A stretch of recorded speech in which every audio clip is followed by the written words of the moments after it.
Hey guys, welcome to Happy Hour Hangout with Raj. And today I've got a very talented Seth, this voice of many anime and games and all sorts of crazy cool characters. And we're just so fortunate to have him here today. Joshua, thank you so much for joining us, my friend. Thank you. Hello, Raj. Thanks for having me. Yeah. Hello, people of Twitch. This is my first time on Twitch. So Joshua, tell us where do you live these days? Where are you? Where are you Uh, in the well, world?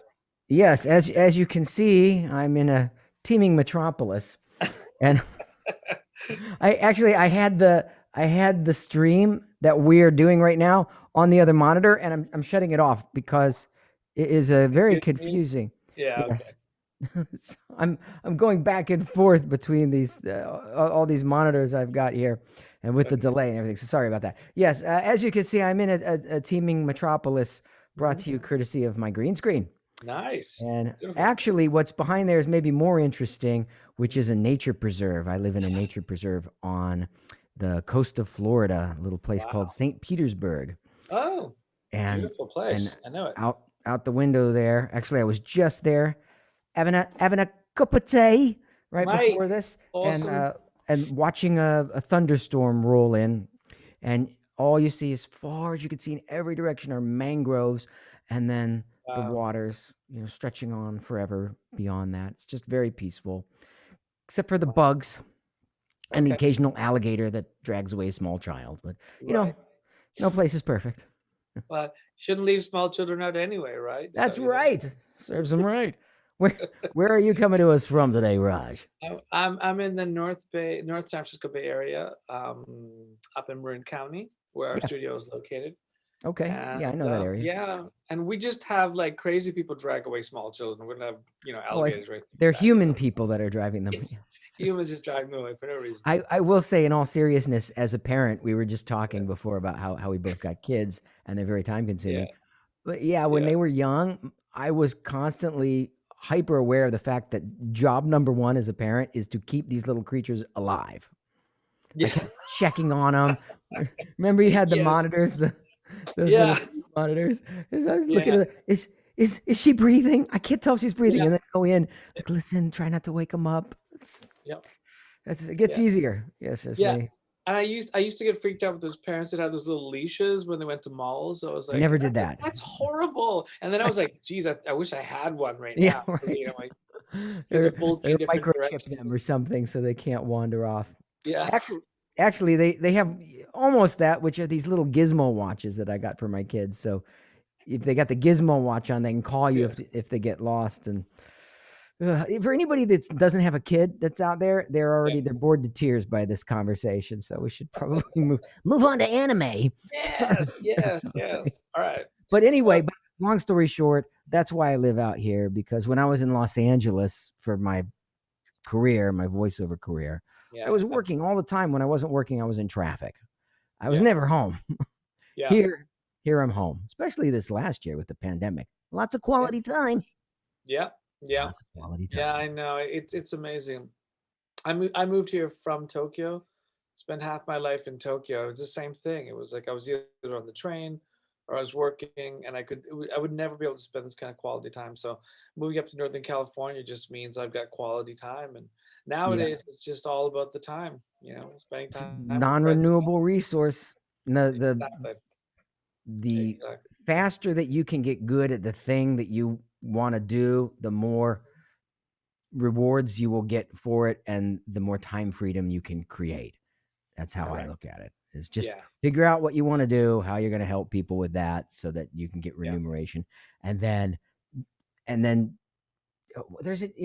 Speaking of Japan, I've done a couple of TV specials over there. I found it Okay. pretty high stress when I was over there myself, and, Very. and I had people to help me and translators and stuff. Yeah. But there's something they called kaizen. Am I saying that right? Which is Kaizen. kaizen, which is the word for continuous improvement. And Okay. I really love that idea that you Yeah. just take Kaizen. these. Yeah. Yeah. Did I pronounce it Yeah. wrong? How do you say it? Kaizen. Kaizen. Yeah. Kaizen. I was close. Yeah. So, Yeah. so, so the difference between Akira and Akira. So, Yeah. Yeah. so Kaizen, this idea that Or you help your Uncle Jack off a horse, or what? Do you see that was like, if you help your Uncle Jack off a horse, Off the horse. Commas are important. Yeah. the commas are very important. Not exactly where I was going with that. Yeah, but What now? I've lost my train of thought. sorry, that's my job, just to keep you on your toes the whole interview. So, So rewind. all right, let's go. I, Let's go back. Go back to what you yes, talked about. idea being Mm, you don't have to go from amateur to professional immediately. You don't have to go from right. first time on a stream or first time doing an audition to being a pro immediately. What you do need to do is be committed to continuous improvement, a little bit better every day, every day, every day. And then days turn into weeks, into months, into years. And then eventually you have created a skill set and developed a talent. Mm, That's what I've done. It's not like I was good at anything that I do now when I began. I was just persistent. right. Right. And that is an important quality for sure. And I think that a lot of voice actors out there don't, or maybe are learning to understand, appreciate that quality. So maybe we could talk a little bit about that. Like, where's the line between persistence and annoying? I mean, there's this kind of thing where you have to sort of like, you have to balance these two things. So please advise those aspiring voice The, actors out there. Where's the the line? persistence that I'm talking about is in regards to your commitment to self improvement. Right. Annoying is when you force that on someone else that doesn't want it. So, There. Oh my God. Can I quote you on that? That's amazing internal advice. versus external. Yes. Good. Okay. Yeah. Fantastic. Everything's internal. I have always liked the idea that, perhaps this is all a dream. We can't know. This is a 2 a.m. Three sheets to the wind sort of a concept, but it holds. So the idea that we don't know if we're awake or asleep. Am I the dreamer or am I in the dream? And is this? It's like, are we in the Matrix or are we writing the script for the Matrix? We cannot know. So because we do not know, we may as well look at everything as a continuous dream that is evolving around us, sort of like a child's oceanic view of the world where it's unfolding as things emerge in front of them, and then we get to choose our path, choose our own adventure, and begin to take actions and steps down the road to where it is that we want to go. Like if we look at things in sort of a more adventuresome way like that, as opposed to being so goal oriented, I'm saying the opposite of that is everything's very linear, everything's very literal. I'm going to make it as a voiceover actor by the end of this year, or I'm going to make X amount of dollars. And no, the world doesn't really work that way.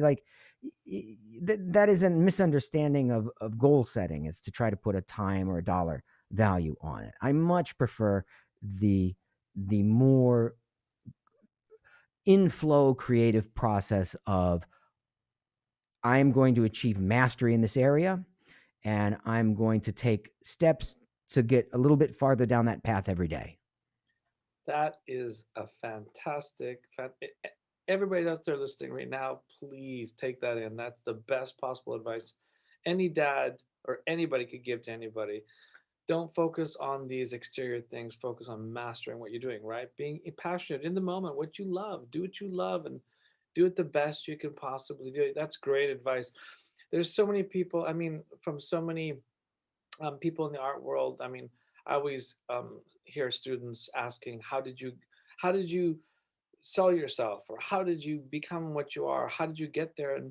And I think everybody that's been there or has been doing it understands that it's not like you can just sort of, you don't sell yourself. You're just doing what you do the best you can do, right? And be prepared for the moment to happen. Correct? Believe in yourself. That's different Right. than selling yourself. Yeah, you Yeah. do believe. You sell yourself on yourself first, because if you don't know your value, no one else will recognize it. They're not going to suddenly see something in you that you don't see in yourself. Correct. So that gets down to self-esteem. This is all getting very psychological. Yeah, it's spiritual and psychological all I wrapped up. but I wrote a book. Where do I have it over here? Yeah, bring it up. Bring it up. I'd love to see this. I don't know if I have it over here. I might. Wait, hang on. I have a whole bag, a bag of props that when I'm doing these cameos, I pull them out. So I might have it. Pardon the sounds in here, but I think they're all in the other room. They're all in there. Anyway, I wrote this book called Finding Focus in a Changing World, Wow. and Okay. I wrote it for my kids to have as a guide to life. And Wow. it's all about mastering your inner state, your emotional intelligence, your Mm, perception of self, your definition of success, how you're going to use your time, how you're going to value it, these sorts of things. Because if you get that stuff down first, then everything else becomes play. But if you're just focusing on like career goals or relationship goals or achieving objectives that are outside of yourself, money, that sort of thing, status, fame, yeah. it's hollow. It doesn't lead to satisfaction. But if you start with knowledge of self and start with satisfaction as a jumping off point Yeah. to all those other explorations, then the journey becomes satisfying and the goal becomes antecedent to that. Almost Right. doesn't matter if you reach a goal because it's not about the goal anymore. It's about being in the process, the creative process. Oh man. Fantastic. You know what? You've just made my day because I've been waiting for someone to say that all day because I hear so many people skipping over that and their values are so, you know, um, I guess confused in so many ways. And it's Of, great to of hear you course, say of that. course, they're confused because look, I'm speaking to people that want to be voice actors. I'm assuming Yeah. right now, right? Yes. So if you want to be an actor or a performer, that Right. means that you're a sensitive person, you're an emotional person, and in a good sense, like you're comfortable with evoking emotions and sharing them because it's Right. part of acting, and you perhaps you want to entertain, but you're a creative person, therefore a sensitive person. Yeah. But what does the society value? Like achievement, objectives, status, money, fame, like all these things that have absolutely nothing to do with any of that. Yeah. So yeah, of course that's confusing if you don't break it down and think, well, that society's values don't need to be my values. Right. You're absolutely correct. And That's those, another reason I left LA. Like I felt like I was being a prick basically in LA because I was falling into the trap of competition. I can't. I was like, I'm not strong enough to escape that competitive urge to win every audition and best anyone else that is in the running for whatever it is I'm after. Whether or not I want the thing itself yeah. didn't occur to me. It was just I'm up for it, and therefore it should be mine. If it goes to somebody else, can't it's not mine. There was no joy in that, and then Yeah. what actually, should I tell you the story of my almost Yeah. nervous breakdown? Yeah. Oh, yes, please. Yes. So Oh, wait. What, but before you say that, do you start with that? What are you drinking? Is it water? it is, pure rainwater from the Oh Misty my God. Mountains. No, it's just water. It's just water. Okay. Because we're doing the happy hour hang with Raj. Oh, okay. But it's pure rainwater. So that's an Yes. exception. We let There's that go. probably chemicals in it. Yeah. There we go. It's pure rainwater with the I rainbow. I never got like the drinking thing. Like it Mhm. just gives me a headache. Like it doesn't, yeah, it just, I mean, yeah, I have a glass of wine or martini or something on occasion, but I don't enjoy, I feel worse after than I feel good during. Yeah. So Yeah. it's just not worth it. So I think ahead of time, just I really want a headache the next morning and feel like crap. No. So Yeah. have water. I live here in I sound Washington. boring, but it's the No, truth. no, it's okay. I mean, it makes sense. I mean, to me, it's just like I just appreciate it, and it's like wine for me is like a kind of a beautiful thing, to have a glass of wine, and but you're right, it gives me a headache later on. So There you go. Don't like having a headache. you I'm won. looking I'm looking for a picture of my book still since I mentioned it to you before. Let's see if I can pull this up. Mm, it's around. It doesn't matter. It's on Amazon if anybody wants it. So okay, so I was going to tell you like the moment that I left LA, that I left Hollywood. Okay. People tend to want to know, why did you leave Yes. Hollywood at the peak of your career? Because it did take me literally 7 years to make it as a voiceover actor. Hmm. Because when I'm talking about tenacity, like, yeah, that's tenacity. If I had been focused on achieving objectives and goals, I probably would have quit. But I wasn't. I was just happy to be out there, and I treated every audition as the gig. Yeah. until later when I started booking gigs. Then that's when I started becoming very competitive and not able to let it go. But earlier on, those early years, I was just happy to be out there. I grew up in a small town in Ohio, surrounded by cows and cornfields, and Mhm. suddenly I'm in the big city of LA, and I'm in the mix, and I'm doing the work, and I'm going to acting classes, and I'm hanging out with other creative people, and I'm going to auditions, and I have an agent, and I just felt like I'm in it. And I was not booking but 1 in 50 auditions, maybe not Yeah. very many. I wasn't good yet. I hadn't developed Yeah. the skill set. Yeah. And and then after about 7 years, and I was doing magic on the side to make money during those years. We're gonna get into that soon, but okay, let's Okay. do the voice acting first. I Okay. did like 1,000 kids' birthday parties and bar mitzvahs and like every cut your teeth and pay your dues kind of gig I did. And then I did it 100 times over. So, but what happened was through time and repetition and commitment to excellence, after about 7 years, I got really good at both. And then at the same time, I won this big award from Hollywood's Magic Castle, the Magic Olympics. And I started getting booked by real bookers to like fly to Vegas on the weekend and do a big corporate event or open a Wow. conference or something. And the same year, I got cast as Ty in Digimon. And then I worked nonstop in both professions for the next 5 years. Wow. And I didn't turn down a gig or an audition or anything in either career because it took me so long to make it in both. Yeah. And then one night, I had done I want to say 10 shows that week, plus maybe 2 recording sessions every day, and then shows at night. Mhm. Sometimes I do like a show in Beverly Hills and then drive to the Magic Castle in the Hollywood Hills and do another show. And then get up the next morning and go to my agent and read down some copy to audition for stuff and then go and record Digimon at Fox and then drive up to Warner Brothers to promo something. And I was doing this every day for 5 years. And one day I just came home and I lied down on the cold, hard wooden floor and stared at the ceiling and didn't get up for a very long time. And I felt like I can't do this anymore. I have to choose one or the other. I'm gonna have a freaking heart attack. Right. And my body was talking to me and telling me enough. I have to stop. I have to take a break.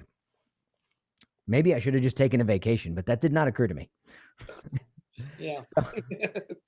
So, so I decided I I've already done the LA thing. I've already done the Hollywood thing. I achieved what I set out to do.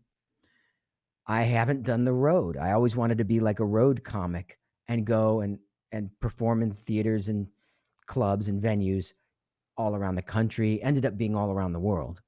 Okay, wait, wait. With So was the comic thing, the magic and the comic together, or No, was I it a mean separate like a thing? comic. I wasn't a comedian, but like a comic, Okay. right? Right.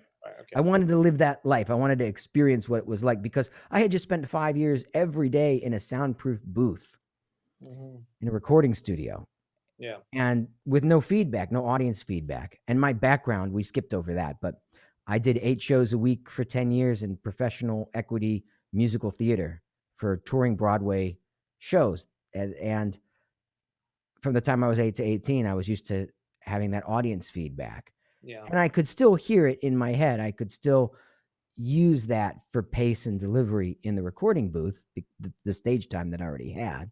Yeah. But I missed the stage time. I missed being on the stage. Yeah. So after that, I finished up the series and sold my house and I moved out of LA and I moved to Santa Barbara. And I didn't do anything for 6 months. I just learned to make salsa. And Wow. Okay. Wait. Wait. We gotta stop you on that one. We gotta hear about the salsa. What kind of salsa did you make? well, I had this thing I bought like at one of those little county fairs. It lasted for years too. It was really low tech. It was just like a little plastic housing and you would put all the ingredients in there. I put cilantro and I'd smash up garlic and cut up red onion Mhm. and red like beefsteak tomatoes and just put all Ooh. this stuff in there, and a little bit of lemon, a little bit of lime, and everything in there. And then I would grind it by hand, grind it slowly. And then I would just, I moved to Santa Barbara and I lived right on the beach in Santa Barbara. And, and, Awesome. and for Awesome. 6 months, I just would get up in the morning. I'd I'd take a walk like 3 or 4 miles, like down the beach and back. If you know Santa Barbara, like it scallops around, it arcs around. So I go all the way to one end, all the way to the other, and then back. And then I'd make some salsa, and I'd go and I'd sit on the beach, and I'd sit on the sand, and I'd stare at the water, and I'd eat some Tostitos and some salsa, and then and then I'd go to Sharky's for happy hour and have like a fish taco, and then I go home. That sounds so ideal to me right now that I just can't, I I can't didn't just have kids, and yeah, that's amazing. I read a lot of those like Zen and the Art of Motorcycle Yes. Maintenance type books. Robert Persig, right? Yes, yes, I read that too several times in college. Yeah, Yeah, yeah. All yeah. right. The Tao of Pooh. Uh, I'm trying Right. to remember Siddhartha. That's a Yeah.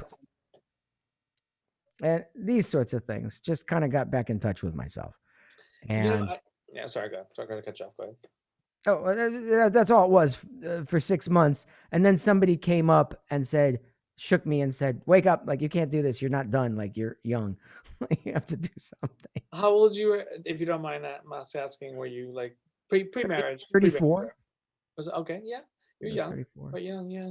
Yeah, and I like I said, I didn't have kids, and Yeah. I'd done pretty well, so I was like, well, I could just be done. And I had this thing in the back of my mind that I wanted to tour, so I Yeah. thought, well, okay, I don't know how to do it. So this friend that came up there, his name is Justin Willman, and Yeah. he was from the magic side of my life, and he now stars in a show called Magic for Humans. Mhm. Oh, I've seen that. Yeah.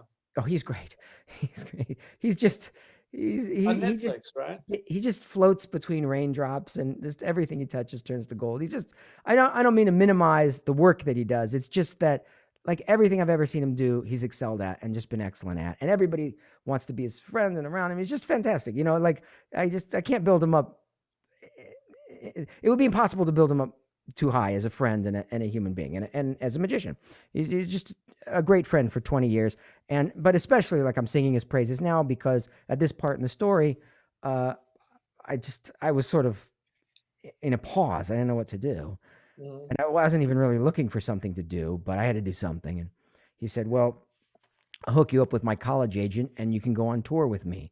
So that's like within 2 weeks we were doing it. And we would do a split bill show where he would do half the show magic and I would do the other half as mentalism and hypnosis. And Mhm. we called it Tricks and Trance. He was tricks, I was trance. And that didn't Wow. last all that long, but it was long enough to get me out of Santa Barbara and start touring. And then for the next 12 years, Yeah. I I toured. I toured all over the world and I did theaters and cruise ships and colleges and casinos and just I mean everything you could think of, everything I wanted to do, almost every state and about 40 some countries. And Wow. I got other people to pay for me to travel the world and I got to meet lots of great people and perform in lots of amazing venues and I just I just lived the life that I wanted to live that I felt that I was missing from being stuck in a recording studio. And then Wow. eventually that had to stop because of kids. It's not fair, to me or them to be gone all the time. Yeah. So that's and then of course that I had already slowed way down on that before the pandemic. And then the pandemic hit and then I made another turn to what we're doing together, which is online trainings that I'm teaching other Mhm. people how to be high performers through their voice, through their communication skills, presentation skills. Depends on the audience and the group that I'm doing it for. For voice actors, it's the voice specifically. For sales and leadership people, it's how to connect your body and your voice to the content that you're saying so that it comes across professionally and powerfully and persuasively. Now, PPP. how would you reconcile those two things? Because they seem to have a lot of overlap, right? So They seem how do what? you how do you reconcile those two things? Because it seems like the two different things that you teach have a lot of overlap, right? So for the voice actors, shouldn't they be learning all the things that you teach business professionals? I mean, is there like, I don't know, like, I mean, the one thing I find personally that I think that a lot of students would want to ask you is like, how do you get, how once you've mastered your craft, how do you not master the industry? How do you understand the industry and work with the industry? How do you become symbiotic with the industry? Because I know that a lot of professionals that end up making a living, using their voice or being musicians or actors, whatever, have a good relationship with the industry to a large degree, right? They understand how it It is works. relationship based industry. Correct. And Yeah. you're right, there is some overlap because in sales and leadership as well, it's about building sustainable relationships. Correct. Yeah. So there's got to be congruency between who you are on the inside and who you're representing yourself to be on the outside. Even if you're doing characters, there's still a person here that is going to have to be hired and worked with by the people on the other side. The Right. directors, the producers, the writers, these sorts of people are working with you as a human being.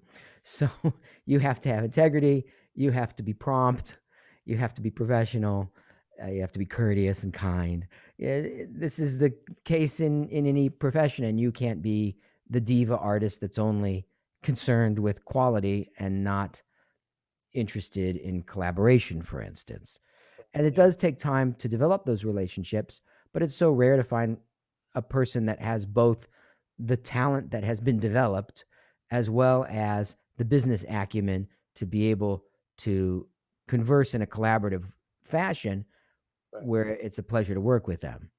Be cool to work with, in other words. Right. I mean, and I hear that over and over again, and I know that from all the years I've been working in the industry too, that it's important to be a cool person to work with because I hire people I like.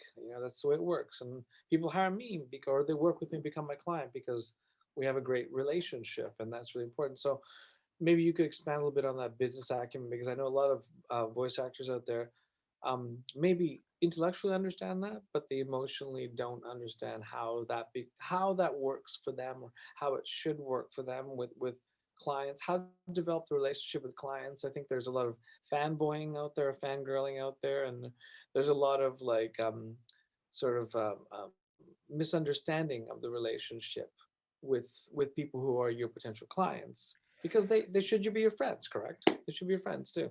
Here's the whole key: the Okay. fanboying and all that is coming from the person having their own needs met. Yeah. But it's not about you. It's not about me.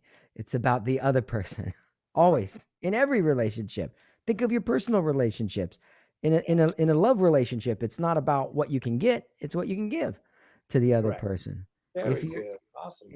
and if you're in a business relationship, it's the same thing. So the fanboy, fangirl sort of thing is, oh my God, I can't believe it. I'm getting a meeting. This is so amazing. Or I'm so excited. I finally get to work. I get to do this role. Or I can't believe I got cast. Me, all the time. And especially in this profession, which is very me focused, and you have to have a thick skin and a big ego in order to do it, that can be difficult to separate that inclination from what's actually needed, which is how can I serve you? How can I serve the project? Right. Mindset shift. Yeah. And let me say this: how you do anything is how you do everything. So Yeah. the key to getting good at those professional relationships is start acting that way all the time. Yeah. All the time. When I decided to be a professional magician, the mystery arts, Mm-hmm. I decided to start dressing as a magician all the time, whether I was going out for a gig or not, because this is who I want to be. This is who I want to become. I'm going to get in this character. I'm going to embody it, and I'm going to walk around and be this person. It doesn't mean I'm going and pulling coins out of people's ears at Starbucks. It means I'm in character and Wait. You never did that? You never did that? never. My current girlfriend I've been with for a year. I met her Yeah. right after the lockdown too. Yeah. That's another story. And probably the only person I met in the last year. And I have yet to do a single magic trick for her because I don't want it to be about that. She asks sometimes. I'm like, Take her to Starbucks and pull the coin I'll out. do She'll it out of be somebody else's ear. But yeah. what I'm saying is, how you do anything is how you do everything. So don't just turn it on and off. Don't just think that, oh, well, when I get to the point where I'm in an audition situation or I actually get hired to do the gig, yeah, then I can turn it on. Then I can become professional. Then I can be client focused. No, Yeah. start doing that now. Now, because your whole life, all the world's a stage, right? Your whole life is a training ground to practice those behaviors. And then Right. before you know it, you will become that kind of person, and it won't be any sort of a conscious effort to turn it on when you're in a booked environment. Correct. Yeah. And so how do you, and like every day, how do you cultivate that behavior every day so that you can tell the viewers, like, how do you cultivate that every day? What's your personal sort of mantra, or what's the way that you cultivate that every day to always be in the moment, I guess, right? Correct. And then be professional and not be professional in the moment, and who you are. Just be who you are every day. How do you cultivate that? I know it's difficult for a lot of people because This it's is a always like your lifelong this personality. is the lifelong pursuit to know Correct. thyself, Right. to Right. okay, one of the things I mean, there's so many ways I can answer this question, Yeah. honestly. Hmm. So one of the things I determined to learn to do many years ago was to learn to meditate. And now Hmm. at this point, that sounds like almost trite. Like everybody's learn to meditate. Like it's become a thing, right? Oh, I eat kale and I'm a vegan and I meditate or whatever. I'm not a vegan, by the way. It's become trendy, is what I'm saying. Back then, I didn't know actually where to turn, how to learn to do it. What I knew though is I had to be able to turn the thoughts off in my brain. I was very type A from a lot of school, honestly, Yeah. from always having to people please to get good grades in school and test well. Yeah. And I wanted to be able to turn that off. So that was perhaps step one. And for me, I prefer moving meditation. Okay. Like I haven't done a lot of qigong, but I've enjoyed that. Keep I've going. enjoyed doing breath work. I'll teach in the Zoom class that we're doing. I start with the breath work because everything in life starts and ends with The Wim breath. Hof method, or what? Do you have some specific? Is it something? Yeah, well, I go through a half a dozen different types of Okay. breath work, but the idea behind doing it is connect your mind, your body, your energy through the breath into exactly what you just said, being mindful, being present, being Right. focused. Right. And so eventually I moved away from the stillness of a silent meditation and away from the sort of formality of a moving meditation like a yoga Yeah. and almost strictly into breath work. And I do this breath work every morning and multiple times per Yeah. day. I just You're fall making me into it. breathe as you say that. I'm just starting to breathe. I'm going like I'm gonna breathe right now. Okay, sorry. Like that. Well, I'll show a very short one. Okay. So you loosen up and relax everything. Loosen, lift, expand in through the nose, out through the mouth, making a whispered this this is called ujjayi breath. Hmm. Now, ujjayi literally means to be victorious. Hmm. So the idea is you're going to breathe in through the nose, let's say on a 2 count, hold it for 1, out on a 4 count, making a whispered ah sound like this.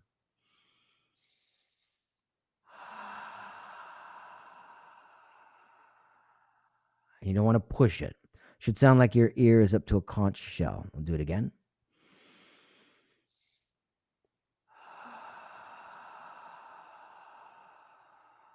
And once more.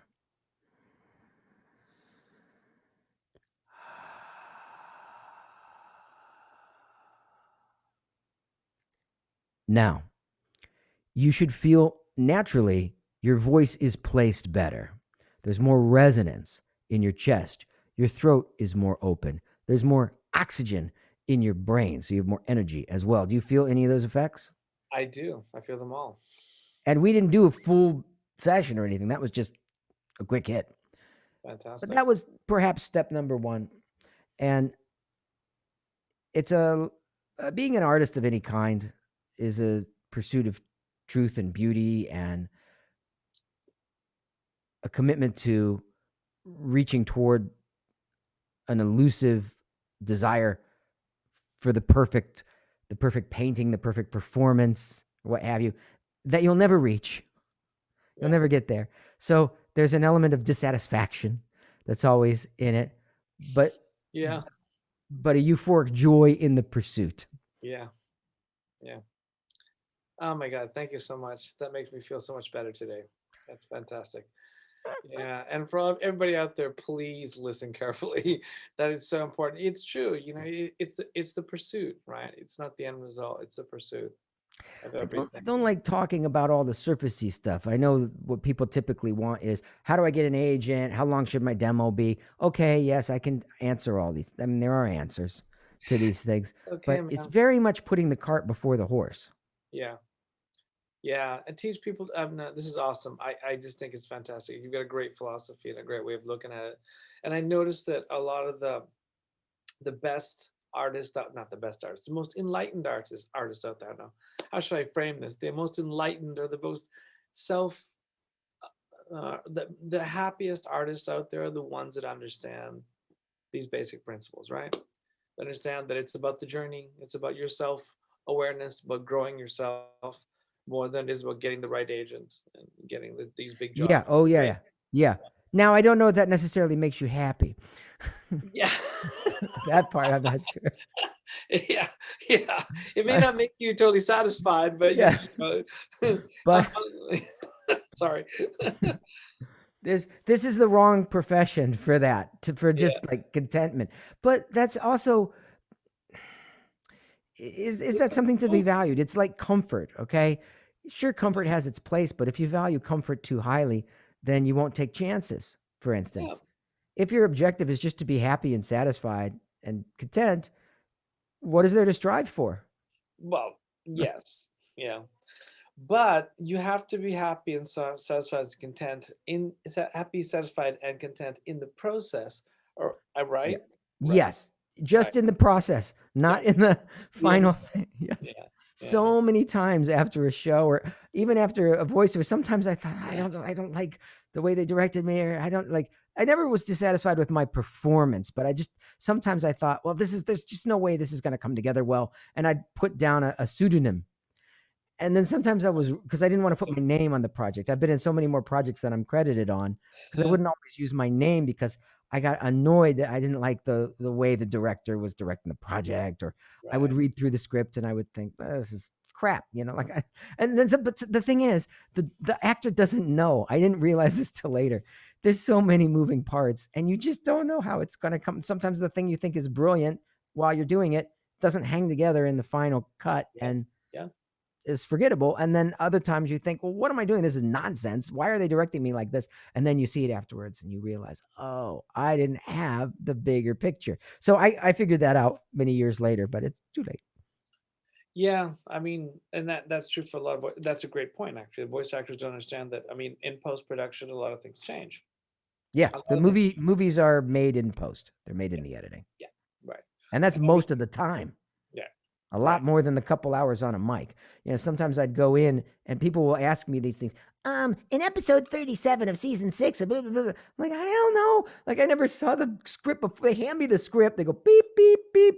Come on, guys, let's save the world. And all I Yeah, know is I ask, what's the character want in this scene? What happened in the moment before? What's yeah, the relationship to the other characters in the scene? And can I hear the music or the yeah. sound effect? Because that'll give me the pace and the tone. You're lucky if you get the music. You'll get a temp track in there, probably more than likely, right? But something that gives me the energy, the feeling of the energy, so that I Yeah, can put myself into that energy. that's That's fantastic. it. That's all I know. So I also, people would ask, did you ever hear for the anime? Yeah, Would you watch the original? And I always said no. Even when it was offered to me in the studio, do you want to see the what came before? No, no, because I don't want my performance to be derivative of that. I don't want to get that in my head. yeah. And that's a great point to make for a lot of people because this is English dubbing, right? To a large degree for anime and for a lot of games too, but not always, but often, right? It's dubbing, so you are. My foreign language skills are not good enough to have dubbed in any other languages. I know. Yo estudio español en la escuela muchos años antes. Para mí español está mucho mal. Bravo, señor. Gracias, gracias. I learned everything from old Zorro movies. Fantastic. I mean, that's amazing Spanish from Zorro movie. It's amazing. Gracias, You gracias. should get a degree. You should get like, like a PhD or Do something. you recognize this? No, senor. It is a Z. It Yeah. is a 2. No, it is a Z.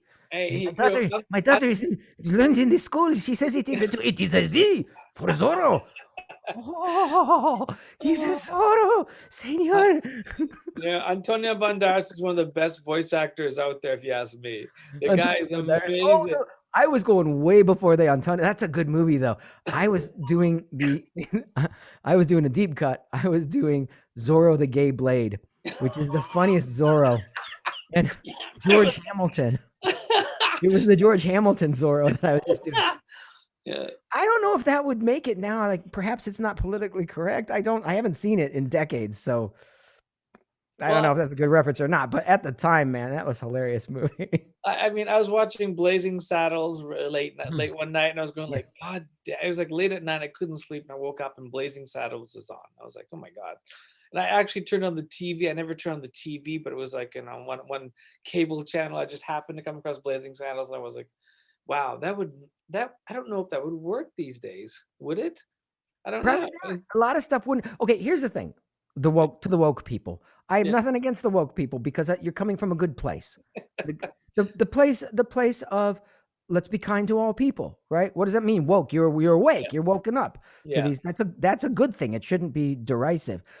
Where it harms comedy though is context. So you have to take the movie in this case for the time in which it was created, or there'll be nothing left. Right. So hey, Josh, yeah, maybe Blazing Saddles or whatever we're quoting from decades ago wouldn't work today, wouldn't be appropriate. And certainly if it's not appropriate now, it wasn't appropriate then. I get that. However, the consciousness of the society in which it was created wasn't there yet. So you take it for the time in which it exists. But some of the old stuff had a different consciousness that, I mean, we're probably, yeah, you're right. You're completely correct. It's, was it wrong? Yeah. Did they know? No. No, yeah. No, I know. It's whatever we're talking about in generalities. Yeah, I know. There's a lot of stuff that was not right in it, but it's almost. But it doesn't mean it wasn't funny at the time. Like, okay, so I heard. All right, you know what? I will make one example. So I still love old Steve Martin. Yeah. So when I was a kid, we had this is how old I am. Back when I was a child, we had these DVD players that were like beta. They were like Betamax, right? Yeah. They're really thick. I remember them having like 3/4 inch as well. But we had like maybe 2 or 3 movies that I can remember as a kid. There was no Netflix. There was no Blockbuster. None of this. Well, no, there was a Blockbuster, but it was like a store you went to, right? I don't remember a Blockbuster when I was a kid.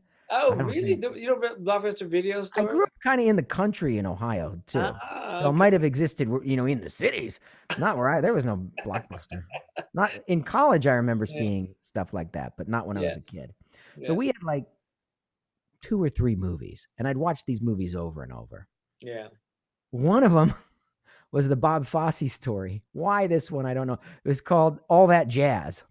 Oh, I know that. I know All That Jazz. Okay. Yeah. With Roy Scheider over and over. And I watched that. Yes. Yeah. And he's tap dancing in the beginning with the strippers. Yeah. And it's, it's showtime. Yeah. And I was already doing theater as a kid. So like I really liked the behind the scenes theater stuff. Yeah. And it was also a cautionary tale, like, don't get hooked on drugs and alcohol or you're going to die. And that was a good thing to learn. So we watched that. I watched that over and over. And the other one was Steve Martin's stand-up, like 1977. I think he was in the Hollywood Bowl or Universal, and he was wearing a white suit and a fish. Yeah, he had a white suit on, yeah. And the arrow. Yeah, the arrow, yeah. So I loved it, not just because he's so funny, but because he was the consummate entertainer. He was writing his own material. He was a comedian. He was a magician. He was a juggler. He was a And a prop comic banjo player. and a banjo player. He's an amazing banjo player too. He's like crazy He's good. everything. Yeah, he's everything. And so like that was my impetus for becoming a variety entertainer. Right. But a lot of comedy magicians will say Steve Martin was their guy. Oh my God. And he was. Richard Pryor, I gotta say, Richard Pryor and Steve Martin must have. I missed that. The Richard Pryor, that was already over, by the time I was becoming aware of stuff. And then I became aware of him later. Yeah. And like the history of comedy. I like that WTF podcast because he gets into the interviewing the old comics, the history of comedy. I like that stuff a lot. Yeah. I spent many hours on the road listening to that and learning. It's been very educational. Yeah. But getting back to the Steve Martin. So at the end of that special, he does his big hit, King Tut. Right. And King Tut was a hit song. Yeah. So I heard recently that there was like an outcry on some particular college campus about this because of cultural appropriation, and he's dressing up with the thing. And look, come on, that's too much. It's a different time. It took place in a different time, and like just allow yourself to enter into that and to laugh. And here's another thing, okay? Separate the art that the person creates from the person who is creating the art. Yeah. Or you won't have any art. Yeah. Right? Yeah. You won't have any because so many artists are half insane. Yeah. Or they're mean people. The first concert I ever... Sorry, I'm sorry. Go ahead. Sorry. First concert I ever saw was Miles Davis. So he was a bad dude to a lot of women that he was with, apparently. I didn't know that at the time. I still love Kinda Blue. Best jazz album ever.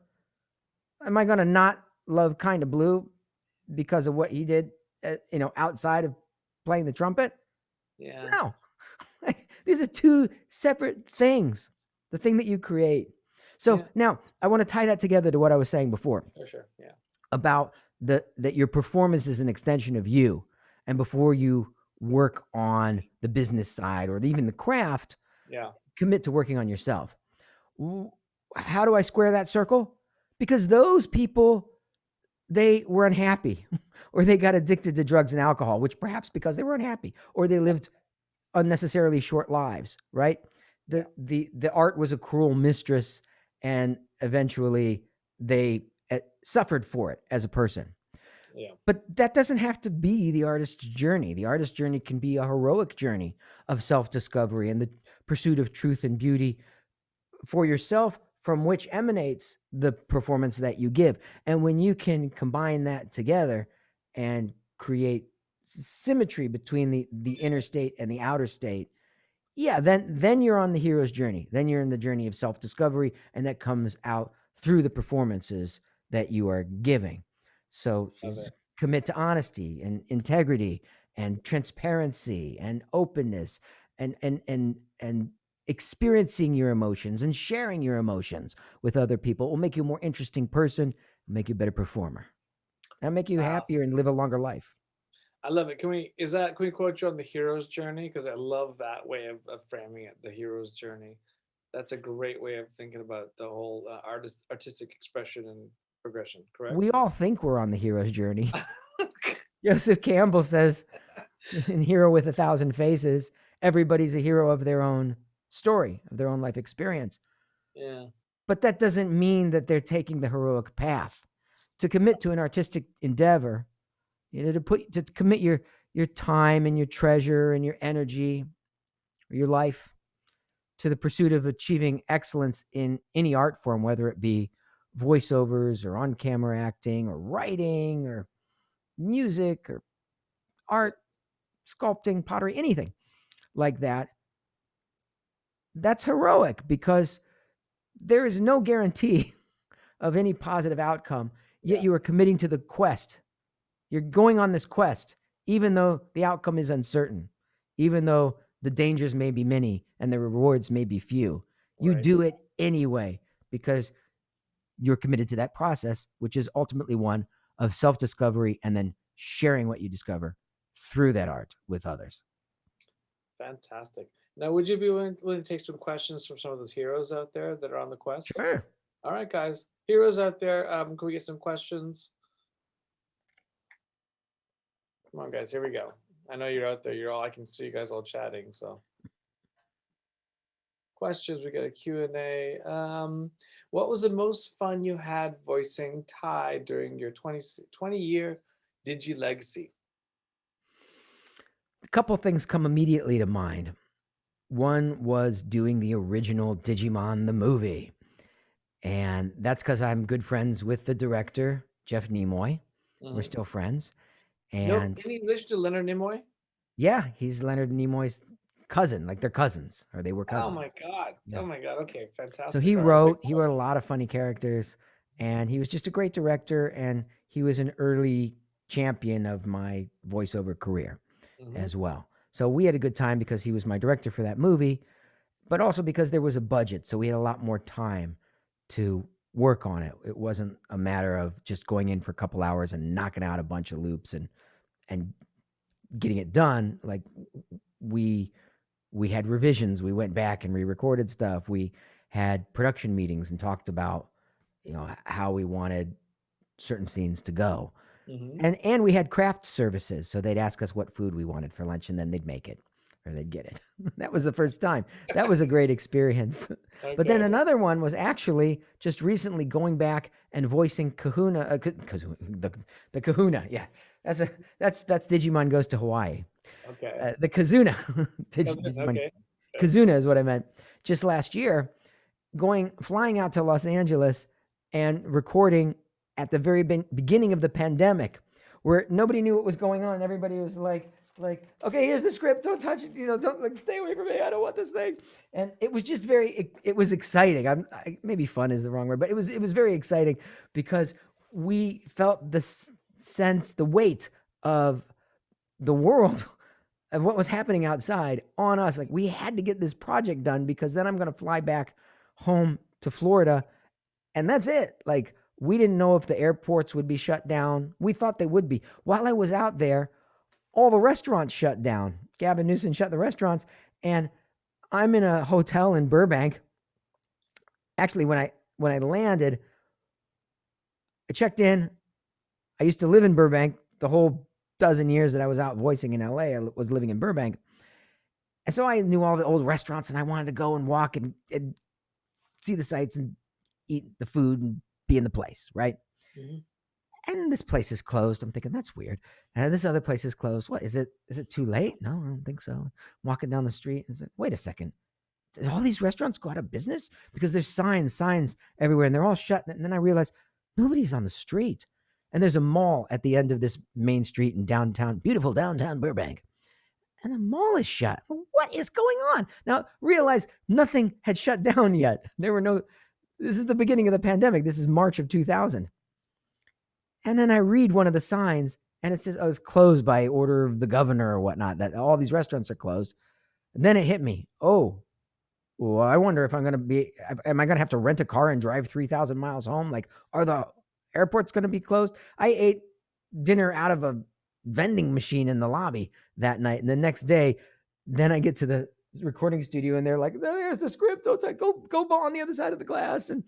And we felt such pressure to get this thing done. And yet it wasn't done because there's always pickups, right? And this mic that I'm talking to you on right now, Yeah.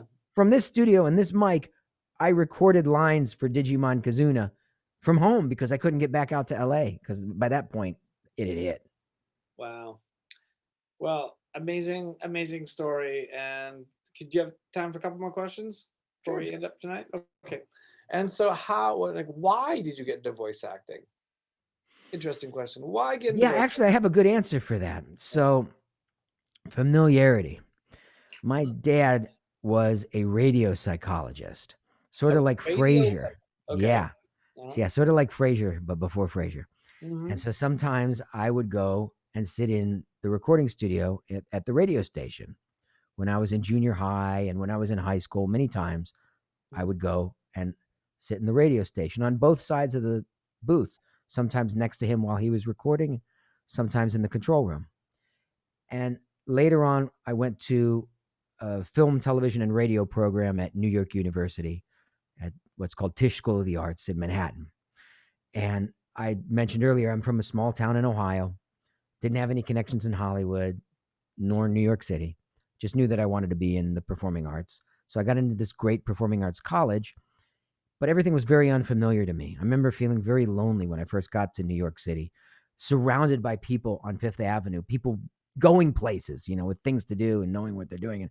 And I was just sort of standing on a street corner, taking it all in like a tourist and just realizing, yeah, I'm surrounded by a sea of humanity and completely alone.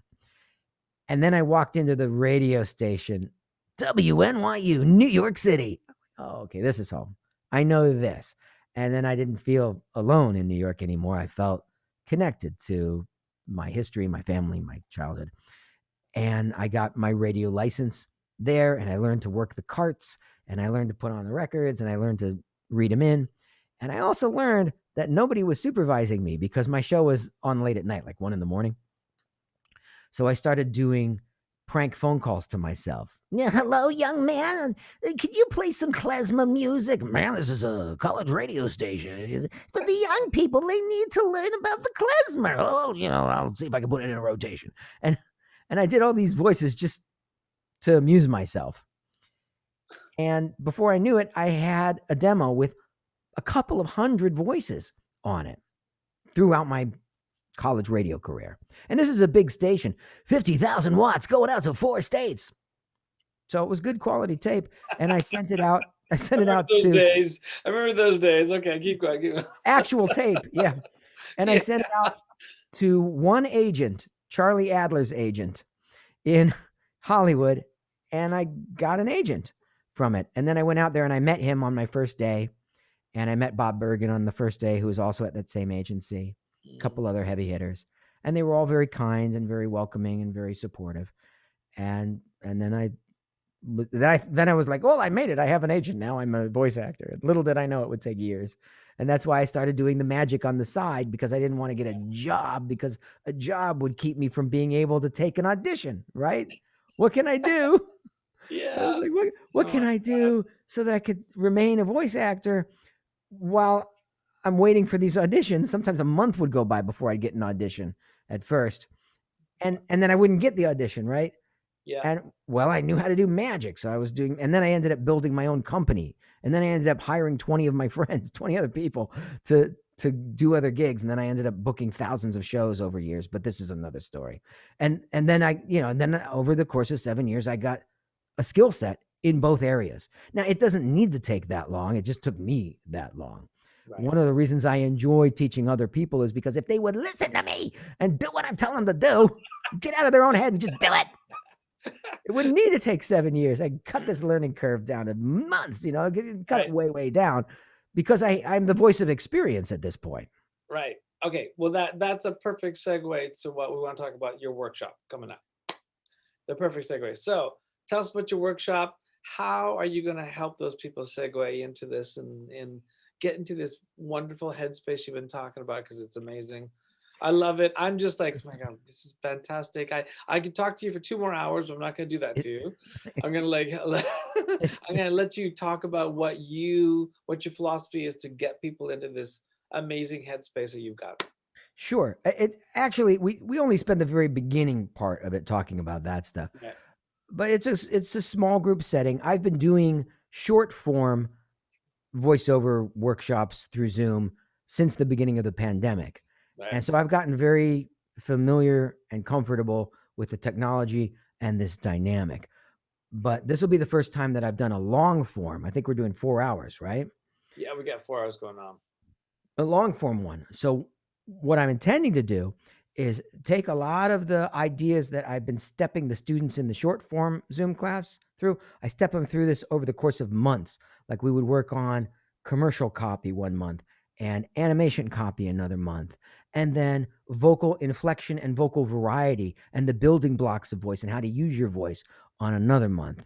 And then, audition techniques and business stuff on another month. I've been stretching this stuff out, bit by bit.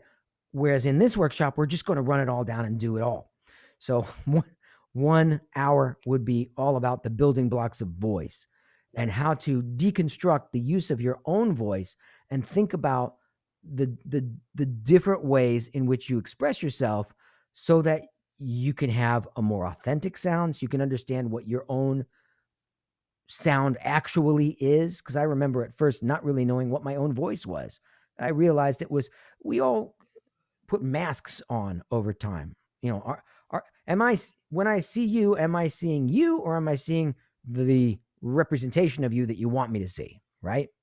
So a good place to start is the peeling away of those masks so that I can hear your authentic self, your authentic voice.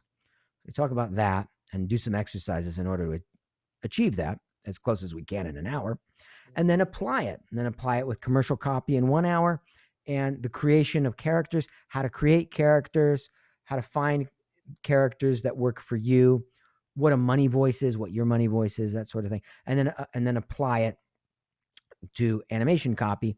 And then in the last hour, my intention is to do scene study. So this isn't as applicable in anime as it is in animation. But when I did actual animation, one of the fun things is the improvisational nature of it and the fact that many people are on the mic in the studio at the same time, feeding off of one another, bouncing off of one another. So there'll be some improv and scene study in that final hour. And then, of course, answering questions, which tend to be about the business and about mic, mic technique, mic setup, the choices of equipment. For instance, the opportunities for doing it from home are abundant now. So I have a pretty extensive studio build out here, which I'll show to people. And I have a list of gear, and I go through that and talk about at different price points and for different purposes why you might want this or that. And that's pretty much it. That's the curriculum, as it were, for all the sorts of things that I'll be covering in that workshop. Wow, that's fantastic. Joshua, thank you so much, man. It's been a fantastic experience just talking to you.